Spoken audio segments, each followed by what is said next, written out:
I think it's important to explain also institutionally what are our 5 filters. So that informs how we go about shopping. They fundamentally are the mall, and we're just shoppers. But the filter test for us, the first one we've discovered through data, through looking at a lot of the information we get from them, through the systematic reporting, that the companies that do best are typically, systematically, at least in our history of 7 years, always led by second act founders, serial entrepreneurs. We haven't been lucky ever with first time founders. So that data is biased, but it's biased from what we've experienced over 256 companies and 17 that have graduated into our direct portfolio. Second point is growth. So we've set the threshold at 60% year-on-year growth. So obviously, if you're a seed or first-year company, there's no growth to measure. If you've had only 2 years of growth, you've gone from 0 to 100,000%. In the second year, 10,000%. So for us, that's fantastic. That's where a lot of the VC folks make money, from that gigantic growth. But basically, it still doesn't inform us about your ability to maintain consistency. So for us, we need to have data set of 3 years of 60% year on year and above. So obviously, if you started at 1,000% and then dropped to 500 and then dropped to 100, you fit that bill, right? So at least that's the second criteria. The third one is probably the most important, where we really start speaking both to the fund manager and to the founder. So we don't try in the beginning to, go directly.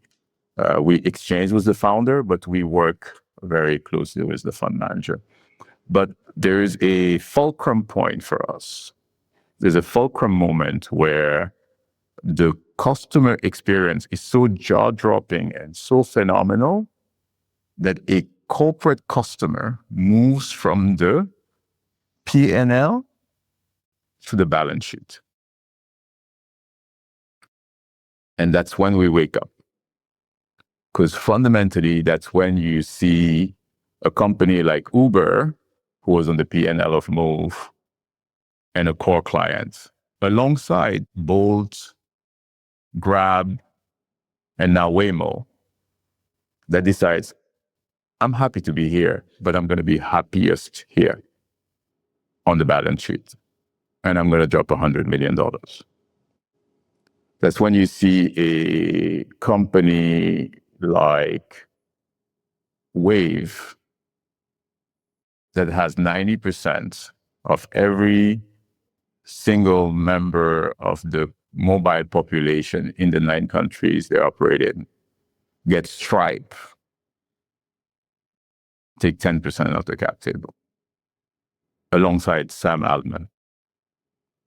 That's when you see a company like Lemfi that's doing remittances and is doing stable coins, that gets Tether, global leader in stablecoin, come and sit in the cap table.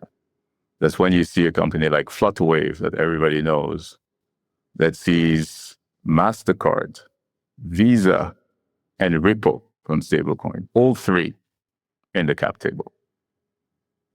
So that third criteria is really the fulcrum moment where we really, I wouldn't say wake up, but we basically go sleepless, and then capital just explodes. Like the first one I listed, Move, we started $750.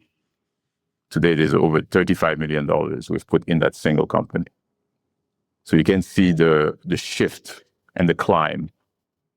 And that's fundamentally the view, right? Is in a continuous manner, how can you find those companies that fit 5 criteria? I've listed to you 3. But the moment you see that third one manifest, for us, that's what we call the Silverbacks, because it's already doing most of the things we want to do. The other 2 things are even more important, but that's really where capital infusion explodes. So the fourth criteria is that over 30% of the regular income collected is in a currency that is not African. Because of the point I made to you in the beginning about export being a key criteria for long-term success from a data provision base. So the data, our last 50 years, what we've learned is that export is the winning criteria in the African continent. That's a significantly top priority. So when you take the case of Move, which basically is in 4 African countries, Nigeria, Ghana, Kenya, South Africa, and now is in the UAE, Thailand, Japan, India, USA, Mexico, Brazil, 30 cities, 5 continents, then you get the picture. If you take a company like Lemfi, we're basically started in Nigeria, but fundamentally it's taking a dent out of the lunch of MoneyGram and Western Union. There's $100 billion that land in Africa every year, and it's 100% foreign currency, and it's 100% revenue coming from abroad. None of the company we use is African. So even when someone is sending us the money, it's a foreigner gaining from it. Lemfi makes that change. And that's export. That's that fourth point, which is foreign currency at the core, which solves one of our biggest problems. We're still investing in Africa, but we take zero local currency risk, but we're still solving for Africa's benefit. So you can go through the list and you will see that experience. And even at the local level, you can talk about Omnibase, which is a company where you have Nigeria flour mills that went from the state of being on the P&L and then decided to go on the balance sheet because they see that there's something dominant happening here. So that's also good for exits, right? When you think about it as a private equity investor, you have a global, well-capitalized, long-term player that has just given you an opportunity for future exit. It's no longer about if there is an exit possibility to a global player, it becomes when.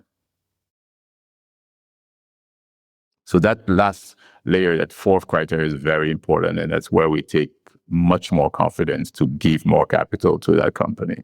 And the last one is the founders, the leadership is actively spelling out their ambition to go global. So that last one is really the extra layer. It's spoken. It's not something that's just Silverbacks want. It's actually something the company wants. But I think. Thanks for watching. The link to the full interview is in the description.